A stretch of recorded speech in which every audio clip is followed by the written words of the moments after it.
जब अमोहिता डरते हुए पीछे मुड़ती है तो उसे अपनी आंखों पर यकीन नहीं होता है। उसके रोंगटे खड़े हो गए थे। उसने कोई सी ऐसी चीज देखी थी जिसकी उसने कभी कल्पना तक नहीं की थी। अमोदिता के सामने वही काला कुत्ता खड़ा था जो उसे टोना करते वक्त हर बार दिखाई देता है। वो काला कुत्ता अमोदिता को अपनी लाल लाल आंखों से घूरे जा रहा था, पर इस बार उसकी बॉडी पर पहले से ज्यादा घने काले बाल दिख रहे थे जो काफी बड़े हो गए थे। अमोदिता बड़बड़ाती है, ये कुत्ते का बच्चा फिर मेरे सामने आ गया। आज तो मैं कोई टोना करने भी नहीं जा रही थी, फिर ये कैसे मेरे सामने आ गया। कुत्ते के पास से आदमी की डरावनी आवाज सुनाई देती है। तू कहाँ जा रही है अमोदिता? अमोदिता ये आवाज सुनकर शॉक्ड हो जाती है। वो हक्का बक्का रह जाती है, ये सोचकर कि उसके सामने तो कोई आदमी नहीं था बल्कि एक कुत्ता था। फिर आदमी की आवाज कहाँ सुनाई दे रही थी? अमोदिता घबराते हुए खुद से कहती है, ये आवाज कहाँ से सुनाई दे रही है? नहीं, ये यक्षिणी नहीं हो सकती, जरूर कोई और है। भला यक्षिणी आदमी की आवाज में मुझसे बात क्यों करेगी? उसने तो कितनी बार औरत की आवाज में मुझसे बात की है। जरूर ये कोई और है। कौन है यहाँ पर कोई जवाब नहीं आता है। थोड़ी देर बाद फिर आदमी की आवाज सुनाई देती है, घर चली जा अमोदिता, घर जा। अमोदिता नोटिस करती है कि आदमी की आवाज कुत्ते के पास से सुनाई दे रही थी। अमोदिता हकलाते हुए कहती है, नहीं, ये नहीं हो सकता। भला एक कुत्ता कैसे बात कर सकता है, वो भी आदमी की आवाज में? ये जरूर मेरा कोई वहम है। कुत्ता अपना मुंह खोलते हुए आदमी की आवाज में कहता है, घर जा अमोदिता, घर पर तेरी माँ तेरा इंतजार कर रही है। अमोदिता बड़बड़ाती है, नहीं, ये सच नहीं हो सकता, ये सब मेरा वहम है और कुछ नहीं। इतना कहकर अमोदिता अपने आप को चिमटी नोचती है, पर कुछ नहीं बदलता है। उसके सामने अभी भी वो कुत्ता खड़ा हुआ था। अभी तक उसके साथ जो भी हुआ था वो सब एक सच था। अमोदिता इतना डर गई थी कि उसके कुछ समझ में नहीं आ रहा था कि वो क्या करे। डर के कारण अमोदिता का गला सूख गया था। उसके मुंह से तो आवाज तक नहीं निकल पा रही थी। कुत्ता फिर आदमी की आवाज में कहता है, घर जा अमोदिता। अमोदिता कुत्ते के मुंह से ये शब्द सुनकर शॉक्ड रह जाती है, पर वो अपनी जगह पर से हिलती नहीं है, वहीं पर खड़ी रहती है। अमोदिता के पैर थर थर कांपने लग गए थे। देखते ही देखते वो कुत्ता अमोदिता को देखकर भौंकने लग जाता है। अमोदिता को अपने नुकीले दांत दिखाने लग जाता है जो किसी खंजर की तरह पहने थे। पहले तो अमोदिता उस कुत्ते को देखकर डर जाती है, पर तभी उसे युग का ख्याल आता है कि वो युग के पास जाने के लिए निकली थी और उसके लिए उसने अपनी माँ से पंगा लिया था। तो फिर ये मायावी कुत्ता उसके सामने क्या चीज था? अमोदिता अपने अंदर गुस्सा भरते हुए कहती है, कुत्ते कमीने, तू मुझ पर भौंकता है, एक सौदाइन पर, रुक जा, अभी तुझे मजा चखाती हो। इतना कहकर अमोदिता नीचे झुकती है। रोड पर से 2-3 छोटे छोटे पत्थर उठाकर उस कुत्ते पर निशाना साधती है और उस कुत्ते को मारने लग जाती है। जैसे ही 1-2 पत्थर उस कुत्ते को पड़ते हैं, वो कुत्ता दुम दबाकर वहां से भाग जाता है। जैसे ही वो कुत्ता वहां से भागता है, अमोदिता हंसते हुए अपने आप पर प्राउड फील करते हुए कहती है, बड़ा आया था मुझे घर भेजने वाला, कुछ देर और रुकता तो इसे भगवान के घर भेज देती। इतना कहकर अमोदिता हंसे ही जा रही थी कि तभी उसकी हंसी गंभीर अवस्था में बदल जाती है। वो सोचने लग जाती है, क्या वो कुत्ता सच में आदमी की आवाज में बात कर रहा था या ये सब मेरा कोई वहम था? आखिर ये कुत्ता बार बार मेरे सामने क्यों आ जाता है? इस चीज का पता मुझे लगाना ही पड़ेगा। खैर, इस कुत्ते से तो मैं बाद में निपट लूंगी, पहले वो काम करती हूँ जिसके लिए निकली हूँ। मुझे जल्द से जल्द युग जी के पास पहुँचना है। उनके साथ मुझे डांस जो देखना है, वरना वो बोर हो जाएंगे बेचारे। जल्दी वापस भी आना है वरना माँ डांटेगी। इतना कहकर अमोदिता जल्दी जल्दी अपने कदम मेले की तरफ बढ़ाने लग जाती है। इस तरफ मेले में युग और उसके दोस्त स्टेज के पास खड़े हुए थे। वहीं पर एक बड़ा सा घेरा बनाया गया था जिसमें करीब 100 आदमी डामा लेकर खड़े हुए थे। डामा मेघालय का वाद्य यंत्र है। ये 2 मुखी बेलनाकार ढोल होता है जिसे स्वर्ण और लाल रंगों से रंगा जाता है। इसे गले में लटकाकर दोनों हाथों से बजाया जाता है। उसी घेरे में कई लड़के और लड़कियां जोड़ी में खड़े हुए थे जो आपस में डांस करने वाले थे। युग और उसके दोस्त उसी घेरे में जो रस्सी बंधी हुई थी उसके बाहर खड़े हुए थे। अभिमन्यु युग से पूछता है, यार युग कहाँ पर है तेरी यामिनी? तू हमें उससे मिलाने वाला था ना? कायर भी अभिमन्यु के साथ में ही बोलता है, हाँ यार। युग अपनी नजरें आसपास घुमाते हुए कहता है, उसी को तो ढूंढ रहा हूँ यार, अब तक तो उसे आ जाना चाहिए था, पता नहीं आई क्यों नहीं। कछुआ धीरे से बोलता है, होगी तो आएगी ना। कछुए की बात युग सुन लेता है और गुस्से से बोलता है, क्या बोला कछुए तू? कछुआ जानता था युग यामिनी को लेकर बहुत सीरियस है। यदि उसने यामिनी को लेकर कुछ भी बोला तो युग उसे छोड़ेगा नहीं। ये ऐसा था जैसे शेर के मुंह में हाथ डालना। इसीलिए वो बात को बदलते हुए कहता है, मैंने कहा होगी वो यहीं पर, इतनी भीड़ है ना शायद इसलिए दिख नहीं रही है। युग कछुए की बात में हामी भरते हुए कहता है, पहली बार तू कुछ सही बोला है कछुए। कायर बिलखते हुए कहता है, यार तुझे यामिनी से पहले ही बात कर लेनी चाहिए थी ना, उसे बता देना चाहिए था कहाँ पर मिलना है। अभिमन्यु बीच में बोल पड़ता है, अरे युग टाइम वेस्ट क्यों कर रहा है, जल्दी यामिनी को फोन करना वरना डांस शुरू हो जाएगा।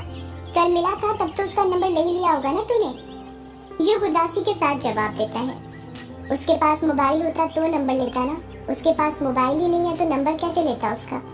इस बात का कोई कुछ रिएक्शन देता उससे पहले ही वहाँ पर बिंदु आ जाती है और कायर पर गुस्सा करते हुए कहती है, कायर तुम यहाँ पर हो और मैं तुम्हें हर जगह ढूंढ रही हूँ मेले में, तुम मेरा फोन क्यों नहीं उठा रहे हो, कब से तुम्हें फोन लगा रही हो।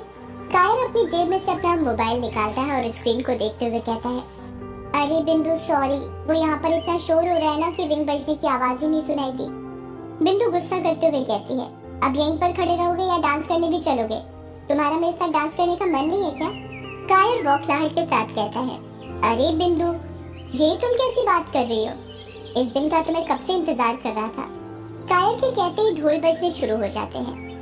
यामिनी के ना आने से युग का चेहरा पूरी तरह उतर चुका था। कायर युग की तरफ देखते हुए कहता है, युग देख, अब मैं यामिनी का और इंतजार नहीं कर सकता क्योंकि मुझे मेरी बिंदु के साथ डांस करना है। एक काम करते हैं, हम दोनों अंदर जाते हैं डांस करने, जैसे ही यामिनी आए तो उसके साथ आ जाना, हम दोनों घेरे के पास में ही डांस करेंगे। बिंदु कायर को बीच में टोकते हुए कहती है, अरे कायर ये तुम कैसी बातें कर रहे हो, मुझे तुमसे ऐसी उम्मीद नहीं थी कि तुम अपने दोस्त को इस तरह अकेला छोड़ दोगे। वैसे भी मुझे भी तो यामिनी से मिलना था, मैं भी तो देखूं कौन है वो यामिनी जिसके साथ अपना युग डांस करने वाला है। कायर ने बहुत कुछ बताया मुझे फोन पर यामिनी के बारे में, अब तो मेरी भी उससे मिलने की इच्छा हो रही है। कायर अपनी नजरें झुकाते हुए कहता है, अरे नहीं बिंदु तुम मुझे गलत समझ रही हो, मैं तो इसलिए बोल रहा था क्योंकि यामिनी का कुछ अता पता नहीं है वो आएगी या नहीं आएगी, और मुझे तो लग रहा है वो नहीं आने वाली, उसे आना होता तो वो अब तक आ चुकी होती। बिंदु बोलती है, पर कायर।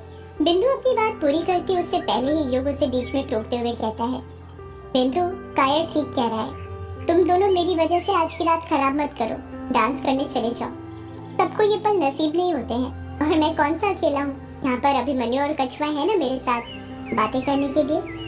बिंदु उदासी के साथ कहती है, पर युग फिर टोकते हुए कहता है, बिंदु मैंने कहा ना तुम दोनों जाओ तो प्लीज जाओ डांस करने अंदर, देखो लोगों ने डांस करना शुरू भी कर दिया, तुम भी जाकर करो, मुझे तुम दोनों को साथ में डांस करते हुए देखकर अच्छा लगेगा। युग के फोर्स करने पर बिंदु और कायर डांस करने चले जाते हैं और युग उदासी के साथ यामिनी के आने का इंतजार करने लग जाता है। इस तरफ हवेली के अंदर रजनी अमोदिता को ढूंढ रही थी पर वो उसे कहीं नहीं मिल रही थी। रजनी अमोदिता को ढूंढते ढूंढते परेशान हो गई थी। रजनी अमोदिता को उसके कमरे के अंदर ढूंढते हुए कहती है, ये नालायक लड़की कहाँ चली गई, इसे बोला था 9 बजे तैयारी शुरू करनी है साधना की, पर पता नहीं कहाँ मर गई है। ये लड़की भी ना बड़ी नालायक है, कुछ अता पता ही नहीं रहता इसका, काम के वक्त पता नहीं कहाँ मर जाती है। मोबाइल तो इसका यहीं पर रखा हुआ है, फिर मोबाइल के बिना ये कहाँ जा सकती है। शायद किचन में वो कुछ ठूस रही हो, इसका मुंह जब देखो तब चलता रहता है। इतना कहकर रजनी अमोदिता के कमरे से बाहर निकल जाती है और किचन की तरफ जाने लगती है। अभी रजनी अमोदिता के कमरे से बाहर ही निकली थी और उसने 2-3 कदम आगे ही बढ़ाए थे कि तभी उसे एक औरत की फुसफुसाती हुई आवाज सुनाई देती है, उसको मत बुलाओ, उसको मत बुलाओ। ये आवाज सुनकर रजनी के कदम अपने आप रुक जाते हैं। वो बड़बड़ाती है, ये आवाज तो उस पागल वंदना के कमरे से आ रही है, कहीं अमोदिता उसी के कमरे में तो नहीं है, उसके साथ बातें कर रही हो। वैसे भी आजकल बड़ा प्यार आता है उसे अपनी वंदना भाभी पर। इतना कहकर रजनी अपने कदम वंदना के कमरे की तरफ बढ़ाने लग जाती है। जैसे जैसे वो अपने कदम वंदना के कमरे की तरफ बढ़ाती जा रही थी, फुसफुसाने की आवाजें तेज होती जा रही थी, मत बुलाओ उसको, मत बुलाओ उसको। यही आवाज वंदना के कमरे से सुनाई दे रही थी। जब रजनी वंदना के कमरे के अंदर घुसती है तो देखती है कि उसके कमरे के अंदर अंधेरा पसरा हुआ था और उसी अंधेरे कमरे में बेड पर वंदना बैठी हुई थी, जो अपनी कमर दीवार से टिकाकर उसके सामने वाली दीवार को देखे जा रही थी और बार बार एक ही बात दोहरा रही थी, उसको मत बुलाओ, उसको मत बुलाओ। रजनी वंदना को देखकर मन ही मन सोचती है, ये पागल जब देखो अंधेरे में क्यों बैठी रहती है, इसे अंधेरे से इतना प्यार है क्या। सही है, जिसकी जिंदगी में अंधेरा हो वो उजाले में रहकर क्या करेगा। वंदना फिर बड़बड़ाती है, उसको मत बुलाओ, उसको मत बुलाओ। रजनी वंदना की बातों पर ध्यान नहीं देती है और अकड़ते हुए वंदना से पूछती है, ए पागल, तूने अमोदिता को देखा क्या कहीं? वंदना फिर वही बात दोहराती है, उसको मत बुलाओ। इस बार रजनी वंदना की बात पर ध्यान दे देती है और धीरे से वंदना से पूछती है, तू किसको नहीं बुलाने की बात कर रही है पागल? वंदना कुछ जवाब नहीं देती है। रजनी उसे एकटक नजर से देखती रहती है। कुछ देर रुककर वंदना फुसफुसाते हुए कहती है, कर्ण पिशाचिनी को, कर्ण पिशाचिनी को। वंदना के मुंह से ये बात सुनकर रजनी को अपने कानों पर यकीन नहीं होता है। वो घबराते हुए मन ही मन सोचने लग जाती है, इस पागल को कैसे पता कि आज रात में कर्ण पिशाचिनी साधना करने जा रही हूँ? आखिर चक्कर क्या है?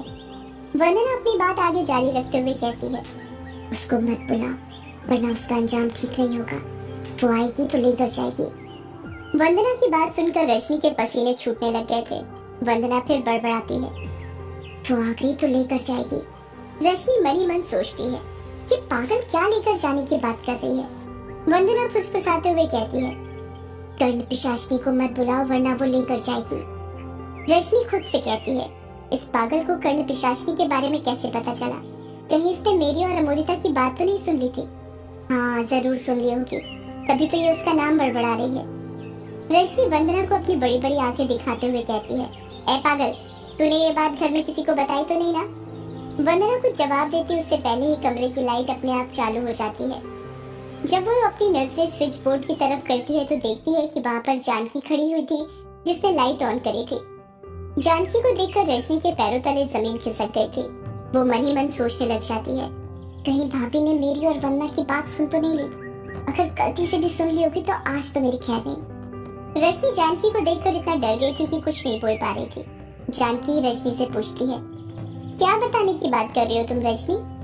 रजनी बहाना सोचते हुए हिचकिचाते हुए कहती है, वो भाभी, मैंने ना अमोदिता के लिए मेले से एक सूट लिया था, तो अभी अमोदिता को बताया नहीं है पर वंदना को पता चल गया, तो वही पूछ रही थी कि उसने अमोदिता को बताया तो नहीं ना सूट के बारे में। जानकी हंसते हुए कहती है, अच्छा तो ये बात है, कुछ भी बोलो, तुम ना अपनी बेटी से बहुत प्यार करती हो, सबको तुम्हारी तरह माँ मिले। रजनी शर्माते हुए कहती है, अरे वो तो भाभी बस ऐसे ही, कौन माँ अपनी औलाद से प्यार नहीं करती है, आप ही बताइए। वैसे मैं अमोदिता को ढूंढ रही थी, आपने उसे देखा क्या? जानकी कुछ याद करते हुए कहती है, अरे अमोदिता, हाँ दिखी थी ना मुझे, वो तो मेले गई है ना, तुम्हें बताकर नहीं गई क्या? रजनी गुस्से से मन ही मन सोचती है कि अमोदिता की बच्ची मेरे मना करने के बावजूद मेले चली गई, इसके ना बहुत पंख निकल गए हैं, सारे पंख काटने पड़ेंगे। जानकी को अपने सामने देखकर रजनी अपना गुस्सा छुपाते हुए कहती है, अरे हाँ भाभी, अमोदिता तो मुझे ही बताकर गई थी, पर मैं काम कर रही थी ना उस वक्त, तो ये बात मेरे दिमाग से निकल गई। आपको तो पता ही है, मेरी अमोदिता मुझसे पूछे बिना कोई काम नहीं करती है। हाँ वो तो है। रजनी अपनी भवें ऊपर उठाते हुए जानकी से पूछती है, वैसे आप यहाँ पर क्या करने आई हो भाभी? आप तो 8:30 बजे तक सो जाती है ना? हाँ सो गई थी, पर फिर याद आया ये वंदना को दवाई देना भूल गई थी, वही देने आई हूँ, वरना मैं तो सो जाती, पर इस बेचारी को रात भर नींद नहीं आती। रजनी मन ही मन सोचती है, हाँ दे दे इसे दवाई, वरना पता नहीं कभी जागकर हमारा भांडा फोड़ दे। रजनी जानबूझकर उबासी लेते हुए कहती है, अच्छा भाभी, मैं जाती हूँ सोने, मुझे तो बहुत नींद आने लग गई है, अब मेरे सोने का वक्त हो गया है। इतना कहकर रजनी उस कमरे से बाहर निकलने जाती है और अपने कमरे की तरफ बढ़ने लग जाती है। रजनी गुस्से से भर चुकी थी, जिसके कारण उसका चेहरा टमाटर की तरह लाल हो गया था। रजनी गुस्से से कहती है, ये नालायक लड़की कलमुही कहीं की, इसे कहा था मेले मत जाना, पर फिर भी इसने मेरी बात नहीं सुनी। अब क्या करूं? अब क्या करूं मैं? वो नालायक तो अपना मोबाइल भी लेकर नहीं गई, अगर मेले गई और उसे लेकर आई तो बहुत देर हो जाएगी, कर्ण पिशाचिनी साधना की तैयारी हो ही नहीं पाएगी, और आज किसी भी कीमत पर मुझे ये साधना करनी है, मुझे मेरे सारे सवालों के जवाब चाहिए। रजनी मन ही मन सोचने लग जाती है कि वो क्या करे, कैसे अमोदिता को घर जल्द से जल्द बुलाए। तभी उसके दिमाग में ना जाने क्या आता है, वो झट से कहती है, हाँ अब मुझे वही करना पड़ेगा। उसके साथ भी कितना सोचो जादू टोना मत करो, पर इंसान अपनी हरकतों के कारण करवा ही देते हैं, अब मुझे वही करना पड़ेगा। सदियों से है पुरानी ये है यक्षिणी की